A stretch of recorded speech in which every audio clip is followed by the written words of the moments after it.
Hey everyone, I'm Ryan. You're watching 60 Cycle Hum, and this is going to be another affordaboard video. Affordaboard is the series of videos where I go through the cheapest, most affordable pedals you can find on the internet and try to find the best of the best of the cheapest, and put them on the Hall of Fame here, the affordaboard itself. So, what have I got today? I've got two pedals. Because I've only got two, I'm going to do some other concept stuff after I check these out. But two more Donner pedals. They have been hot to send me stuff at my request for a while now.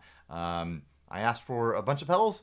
They sent me two from my list, so I don't know what's going on there. They're also going to send me one of their ukuleles soon.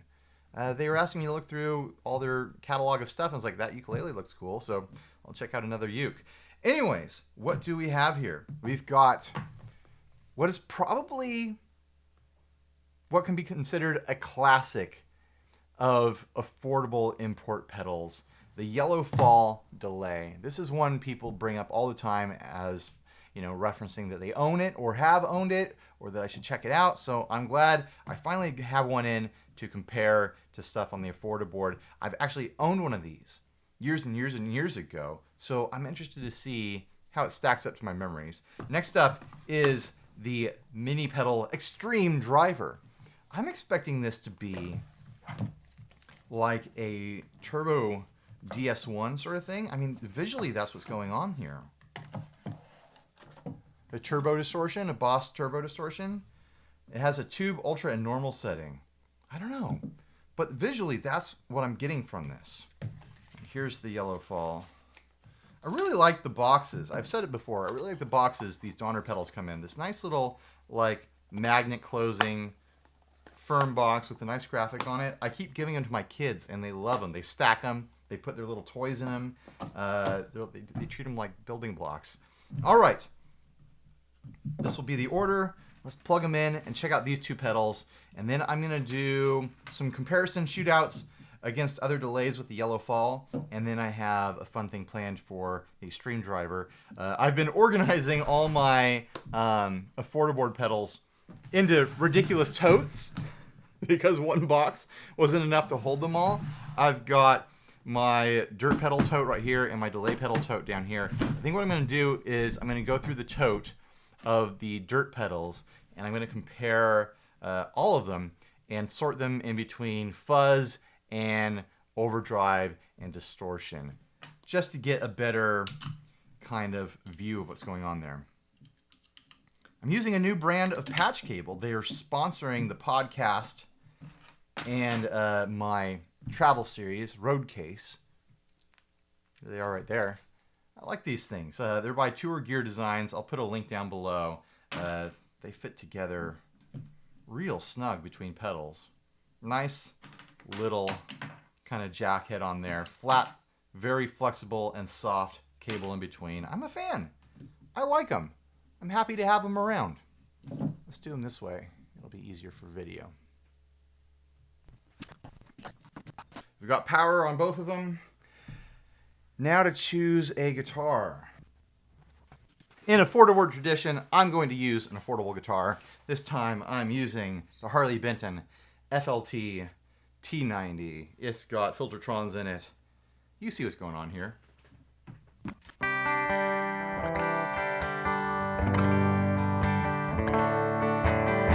All right, we're all set. Let's put everything to noon on both of these pedals. Start on the normal setting of the Extreme Driver. Whoa.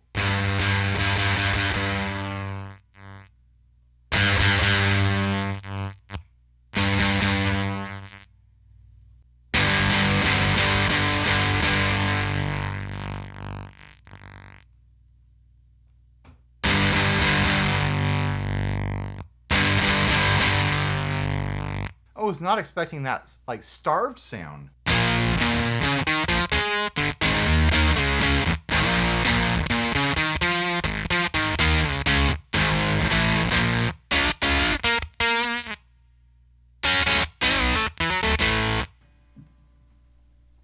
It makes me wonder if something is wrong.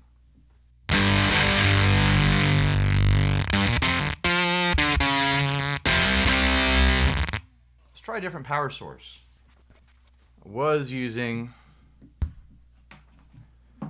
a power brick. This is going direct to a 1 spot.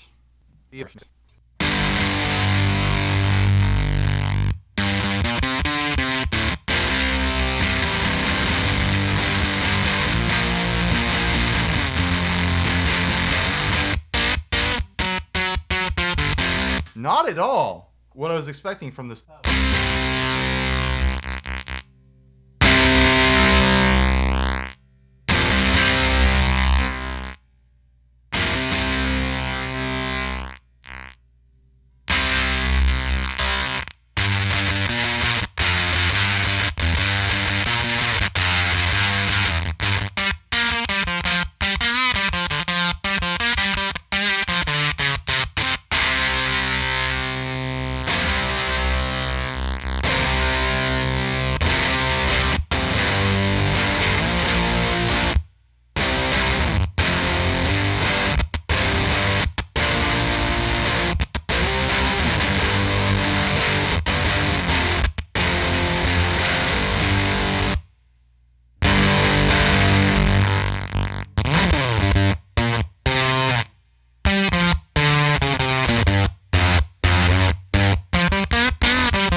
This thing has to be broken, right? That can't be right.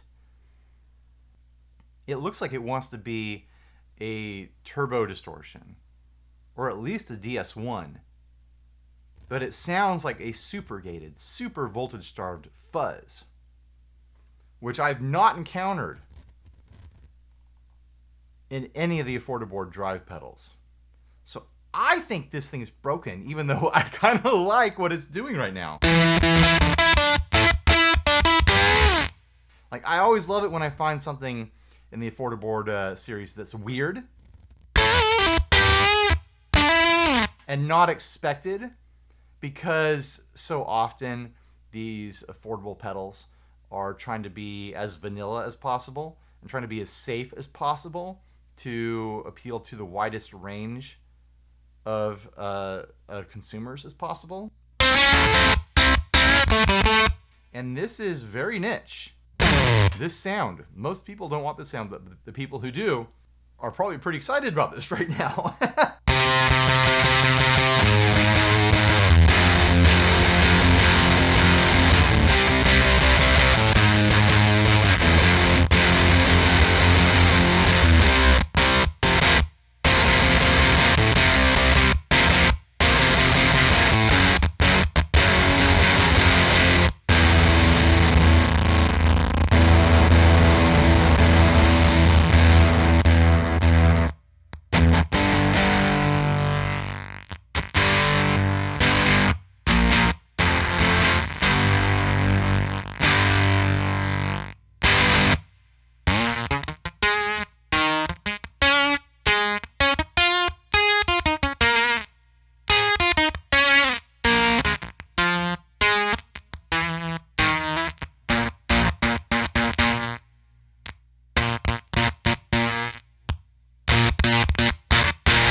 Anyone out there who owns one of these, who has experience with one of these, is it broken? Or is this how they actually sound? All right, on to the yellow fall. My main issue with this when I owned one is that it didn't do self-oscillation infinite repeats. Let's see if that's still the case.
have the same specifications, maybe not the same components, maybe different guts, or maybe different component values. Because the one I had definitely did not go into self-oscillation like that.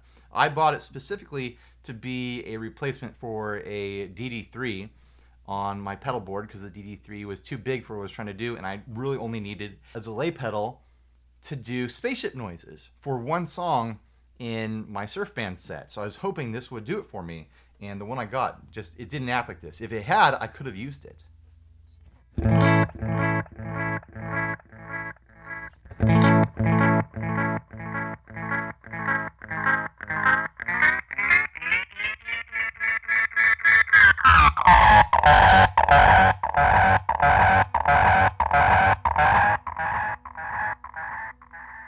Let's check out some more normal sounds.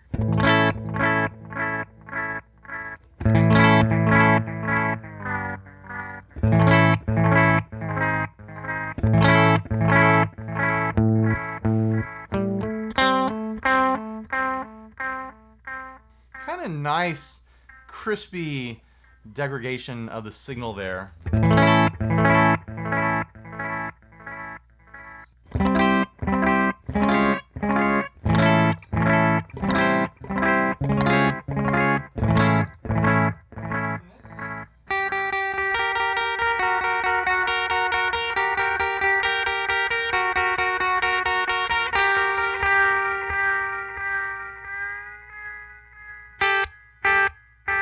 I think at the max there's probably about a 400 millisecond delay there.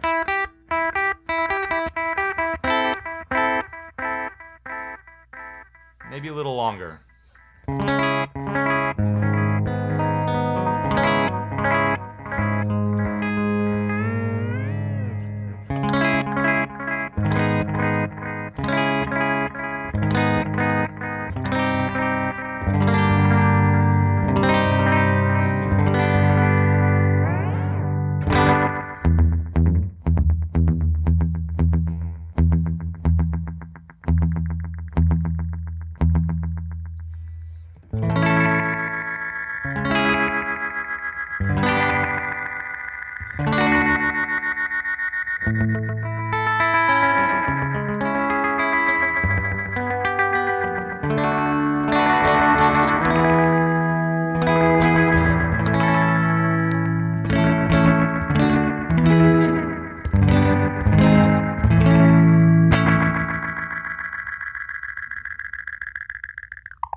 Not bad. If you like those sounds, then, that's what it sounds like. Buy it if you want to. Based on my experience, now that I've had two of them, and they're different, it makes me wonder if they're all different, if it's a luck of the draw sort of thing. All these pedals could be different. Component variance is a real thing. And, I don't think you're going to get a lot of quality control with these affordable import sorts of brands. So they're not going to check if every single pedal operates exactly the same. So you're always taking a risk with this sort of thing.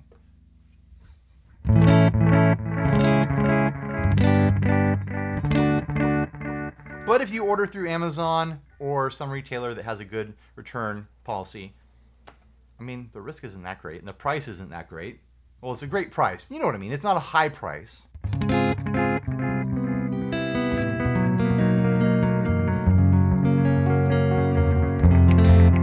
It's not like you ordered a $250 boutique delay pedal and it wasn't as described when it showed up.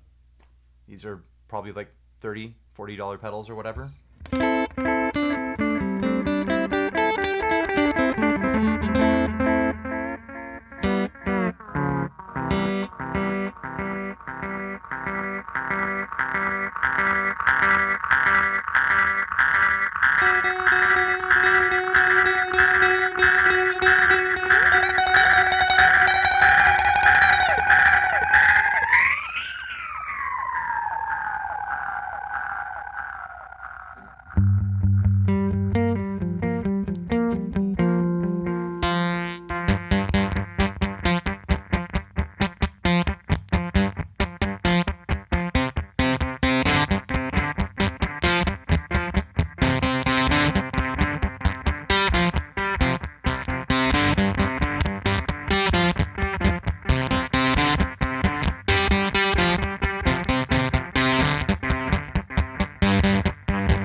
into like dissonant, kind of off-feeling times and stuff right now.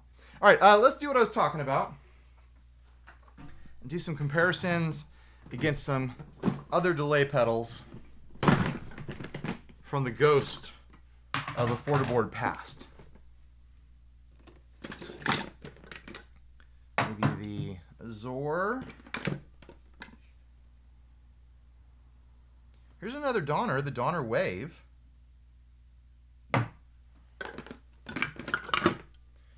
Trying to find stuff that is analog styled that'll compare.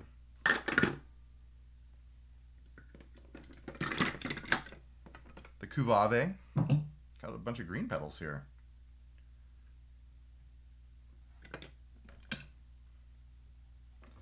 I'm sure I have something else on one of the other sideboards. Nope, they were 2 digital delays. That's not what we want. I think this is a good collection to shoot out. I'm sure buffers will be a bit of an issue with all these pedals together, but let's not get too wrapped up in the details with a pile of affordable pedals, okay? Can we agree to not get too anal retentive about this stuff?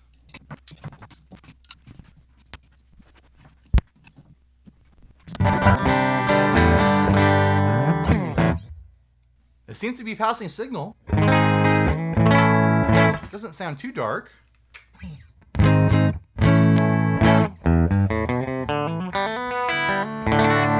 Buffers be damned. All right, let's have some fun. Here's that yellow fall again. Let's put everything to noon. Maybe we'll find something in here that is the same as everything else. Everything's a 3-knobber with no switches except for the Wave, which has a mod and normal switch.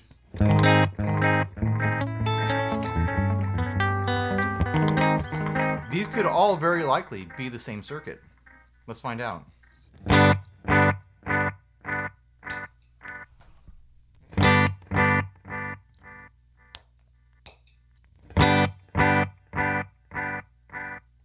They sound very similar.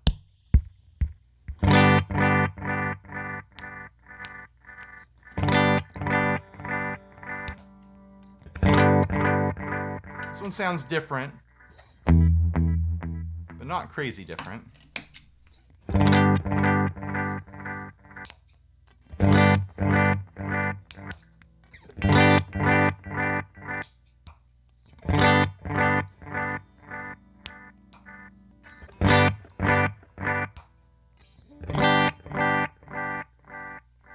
Wild that they all feel about the same time in the middle position. This diamond. This is the odd man out because the time knob is in the upper left instead of the lower middle.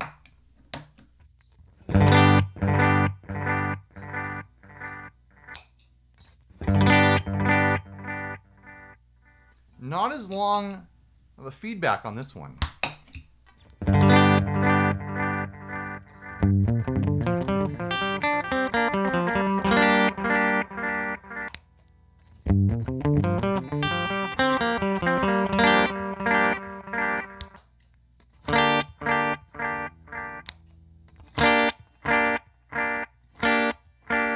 This is slightly longer than the Azor.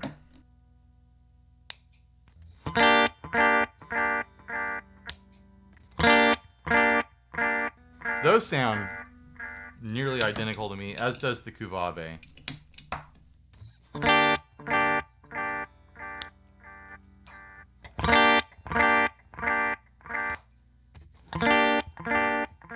I mean, they all delay, right?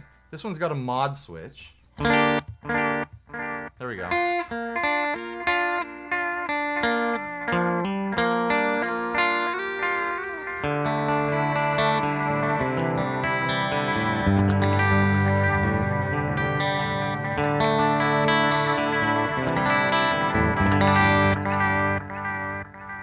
Do they all self-oscillate?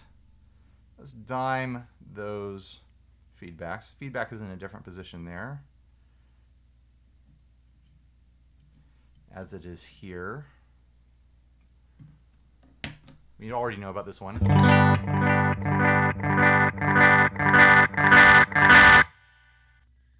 I'm hearing some signal leak through. It's so quiet that I doubt the mics are picking it up.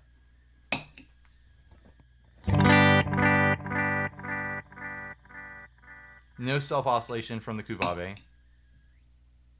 It's the Azor. The Azor has a signal leak through with the repeats all the way up, which means that this thing is about to self-oscillate.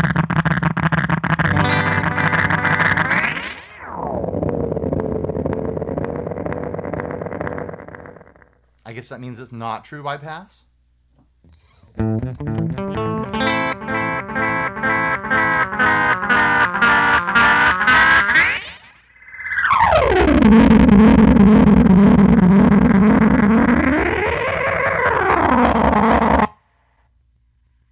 Yeah, I don't think you guys can hear it, but I can hear like the white noise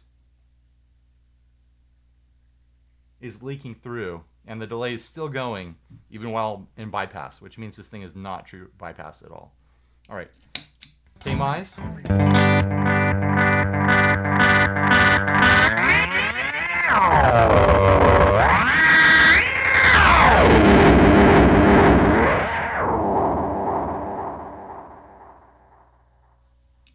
So far, self-oscillates, self-oscillates, self-oscillates, doesn't, not true bypass. This is an interesting test.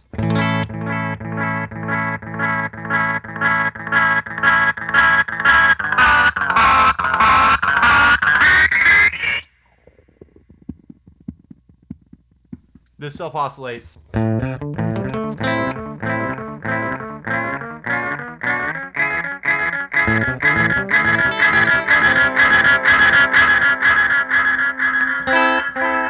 It's just not very fun to try to control the time knob with this little tiny guy here.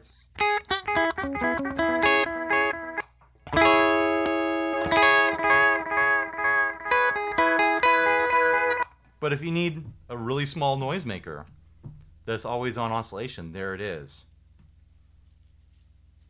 So knowing what I know now, what can I recommend out of this pile?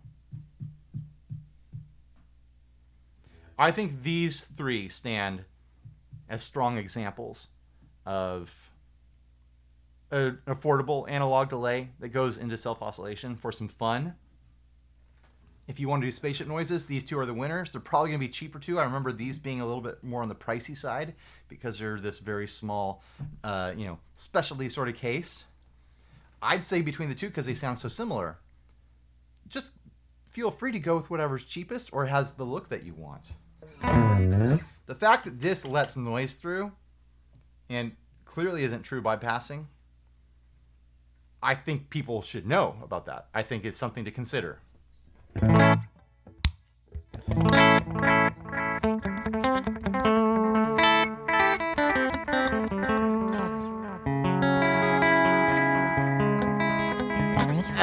was skunky.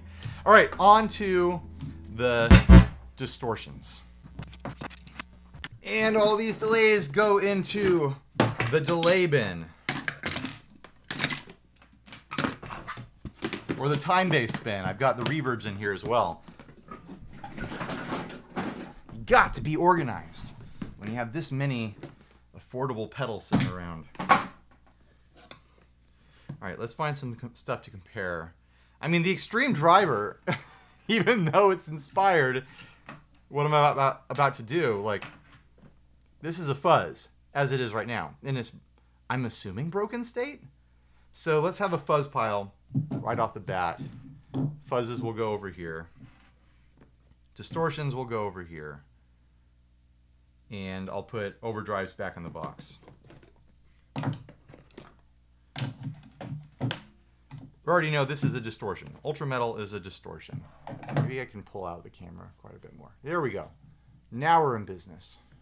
All right, so fuzz, distortion, fuzz, the mini muff. This is a rat. That's a distortion. When it says like crunch distortion, that might be an overdrive. I don't remember the MT1. Fab metal distortion, for sure. Tube modeler was a distortion. I remember that. Fuzz, the papai. Azor fuzz was a fuzz. Morpher distortion. I vaguely remember. Was that a distortion or not? Azor distortion. I can't remember. These are the ones I want to sort through. That was the extra Kuvave that I need to do a contest for. Super fuzz, fab fuzz, hot chili. That one was in question. Valiton. This was like a big muffy fuzz. Sonic Cake Shark. That's in question. So this is what I want to do. I must have the overdrives in another bin. I do. I have an overdrive bin. But I kind of want to sort through a lot of these to make sure, because some of them ride in distortion territory.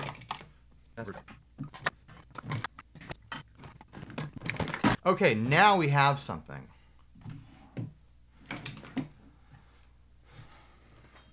These are all pedals that I don't remember what they sound like. I have a feeling a bunch of them I would choose between them being overdrive or distortion. The fuzz stuff I'm going to put to the side. I know those are fuzzes.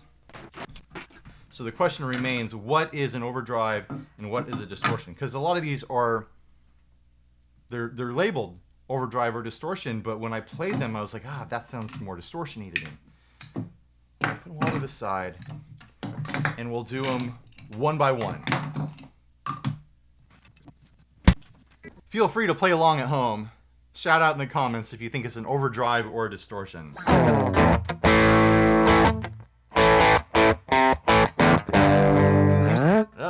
Skunky.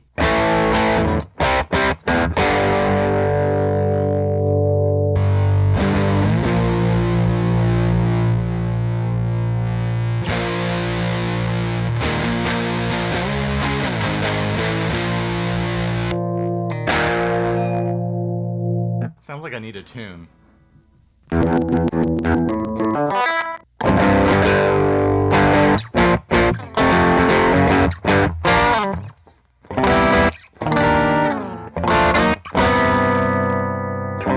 This is clearly an overdrive to me. It's the OCD thing, especially with that HP LP switch. So I'll put that in the overdrive bin. Kuvave distortion MT1. I don't even remember. This was only like a few weeks ago. I don't remember what this one was like. There's too many now is the problem. That's a metal distortion.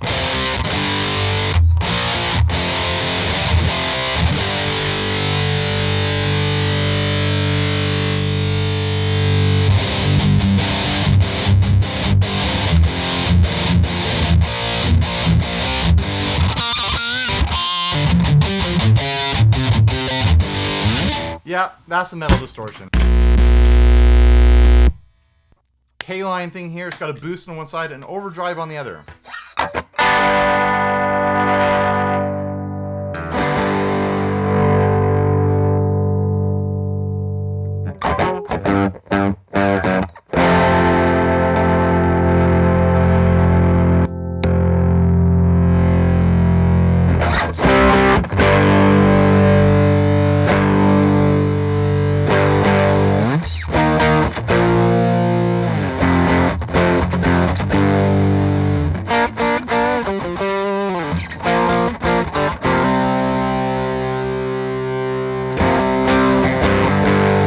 Clearly a fizzy style overdrive with a built-in boost. So that goes in the overdrive. I'm going to get to the end of this and I'm going to be like, oh, all the ones labeled overdrive were overdrive. I was completely tripping. And all the distortions were distortions.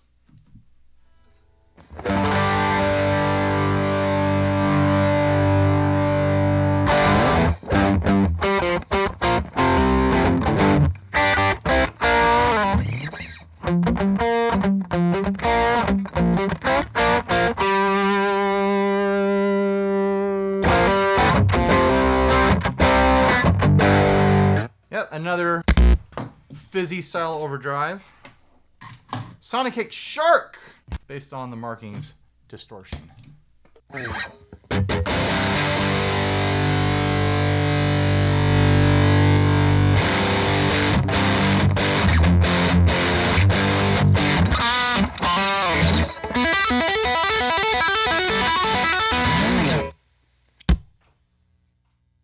Distortion.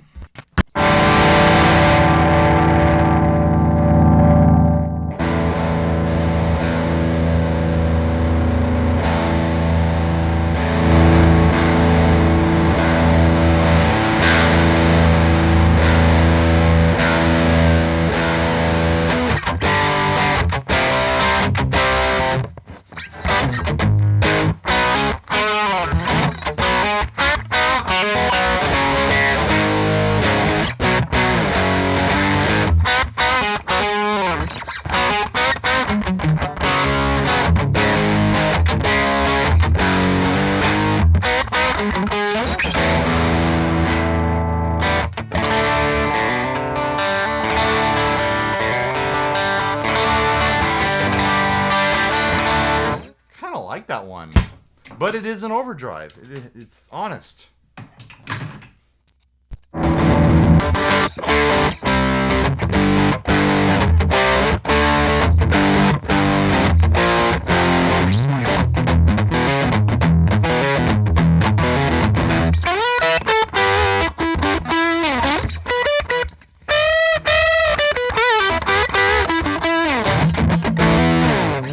Have to make a list of all the fizzy overdrives, the tube screamerish ones, and do direct comparisons of those. This one, I'm pretty sure, is a metal distortion.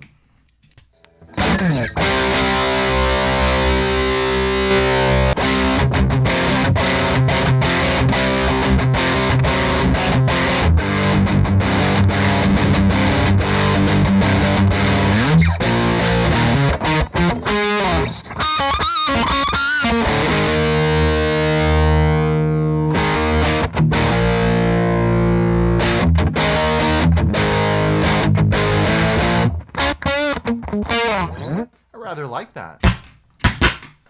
That's a distortion, not just because it's black. This one I remember being an odd bird. It's both overdrive and distortion that you can blend together.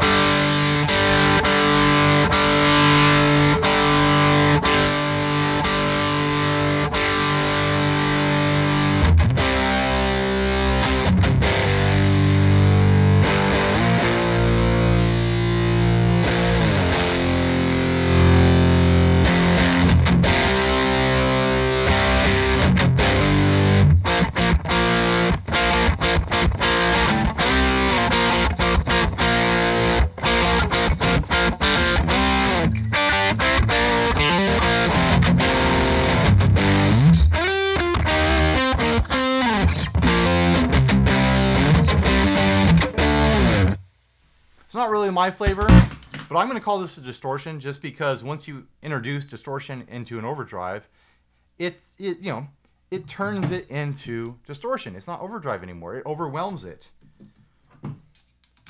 Keymize crunch distortion. This one might actually be an overdrive.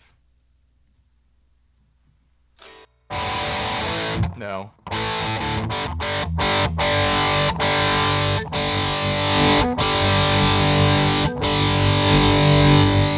Oh, this is the one that had the knobs backwards. Volume is gain and gain is volume.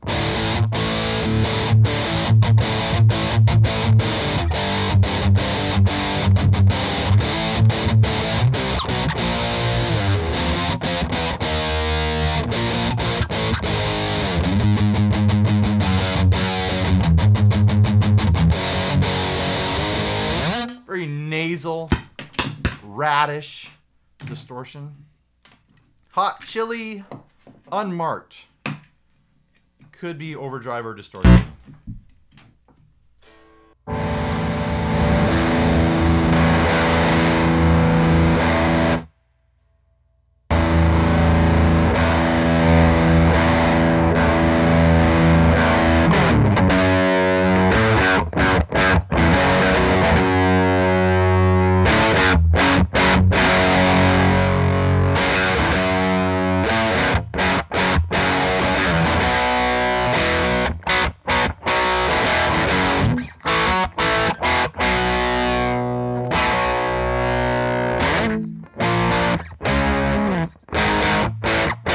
This one, I'm on the fence with.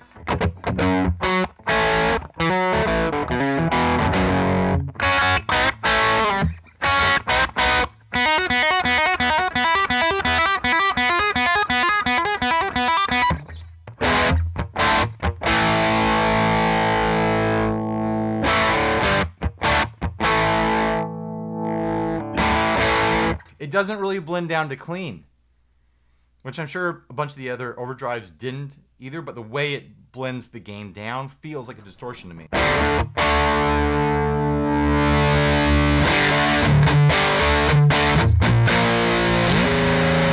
Hot chili is a distortion. Morpher. Pretty sure this is a distortion.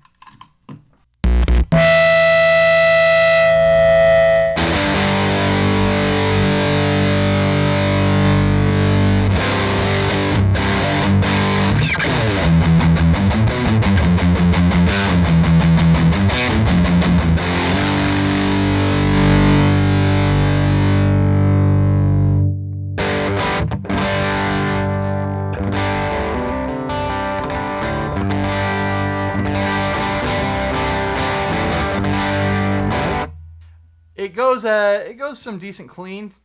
It goes to some decent clean territory, but it's doing the rat thing, where you can dial it back and get kind of a lighter sort of distortion, but it's still a distortion. I mean, you turn that up. It's not an overdrive at all.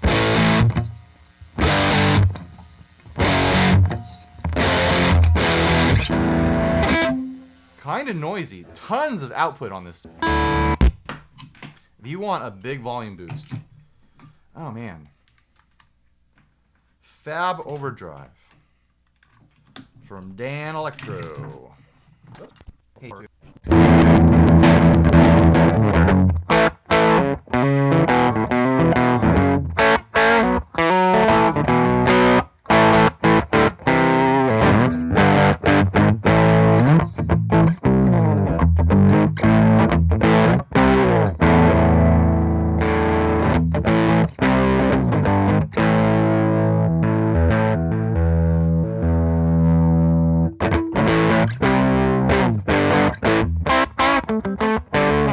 After trying all these, I really don't mind the dirt character of this Fab Overdrive.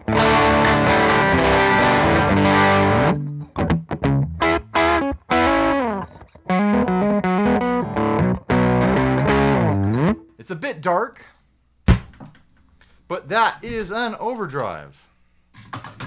So far, my concept is false. None of these have ended up being distortions that I thought might be overdrives in disguise and so forth. But I'm glad that I'm going through this and organizing everything so I can be sure.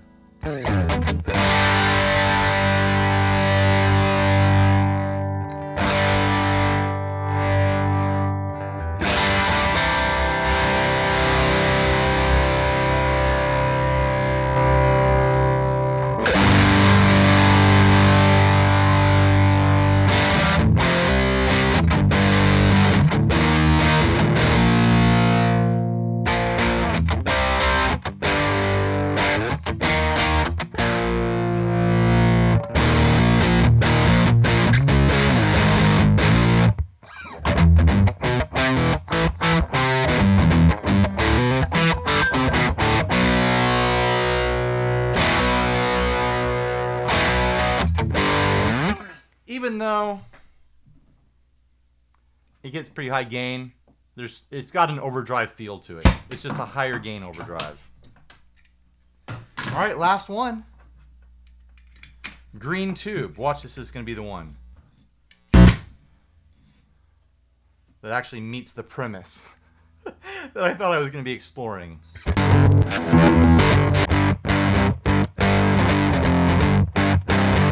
Nah, it's an overdrive.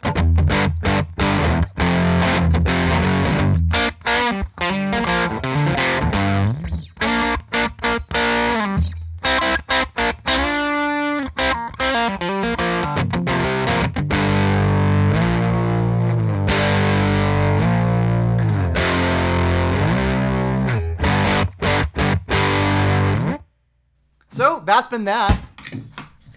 I just went through all my distortions and overdrives. Now I have a bin of overdrives. I have a bin of fuzzes. And I'll have a bin of distortions. On the floor I have a bin of reverbs and delays, and over there I have a bin of modulations. So, now you know how I organize things. Thanks for watching. Please like, subscribe, dislike, leave me your rude and nasty comments. If you want to purchase any of this stuff, or anything else really, please use my affiliate links down below. I'll just have general links to Amazon, eBay, Sweetwater, Reverb, etc., etc., etc. If you're interested in these patch cables, I have links for those too. 10% off when you use the code 60cyclehum, because of course. And until next time, stay grounded. Bye, everybody.